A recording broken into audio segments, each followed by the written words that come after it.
In the lead up to the federal election on Saturday the 3rd of May 2025, I came to the pre-polling booths in Parramatta in the hope I could ask our political candidates some questions on gender equality.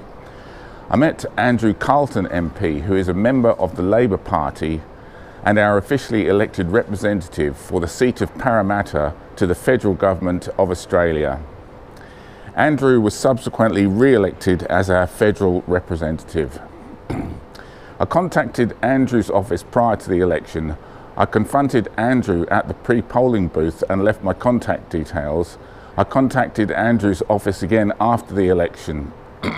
Andrew failed to answer any of my questions before, during or after the election, despite giving the appearance he would welcome the opportunity and committing to be interviewed. I'd like to ask you a few questions and I'd like to record your answer if that's sure. all right. I just have to talk to voters though, that's all. Yeah, I'm a voter. Yeah, but I'm just trying to get to as many people as I can. Yeah, I understand. Yeah. Perhaps you'd be kind enough to ask me. What you to do is to schedule this. Yeah, I did actually send you an email. To Sonia, she can schedule a time where we have plenty of time, like maybe before voting or after voting. Yes, I did actually send you an email to your office and requested that exactly. When did you send it? I'll have a look. I sent that. Are you from a news outlet or are you just personally interested? I'm personally interested. Right, my questions will be in regard to sex discrimination in particular. So I have a line of questions that I would like to ask you on that particular topic. Absolutely. I work 9 to 5 in the local area. I'd be grateful if we could schedule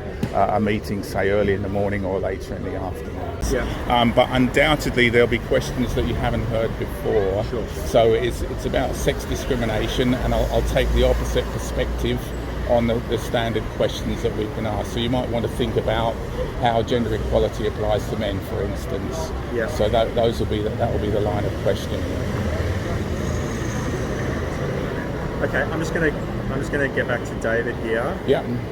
But thanks for your inquiry, and we'll get back to you. Terrific. Thanks for your time, Andrew. Questions on the issue of gender equality for men are fended off with feigned empathy by slick, glib politicians who fail to discuss the issue on behalf of half the people they claim to represent. The issue is met with a wall of silence in a society which does not care. The most rudimentary questions of gender equality reveal the true basis of the corrupt ideology of feminism. The wholesale exploitation of humanity's most fundamental prejudice for the benefit of women and to the detriment of men. It reveals a prejudice in society which refuses to believe the existence of discrimination against men. It reveals a system of government which pursues our most fundamental prejudice to do what is popular at the expense of what is right. It reveals for 50 years successive governments have been led on the issue of gender equality by an ideology of sexist hypocrites who never did care what is fair and equal to men. The time to break through the wall of silence is a century overdue. Do not vote for these people until they represent the issue of equality for men.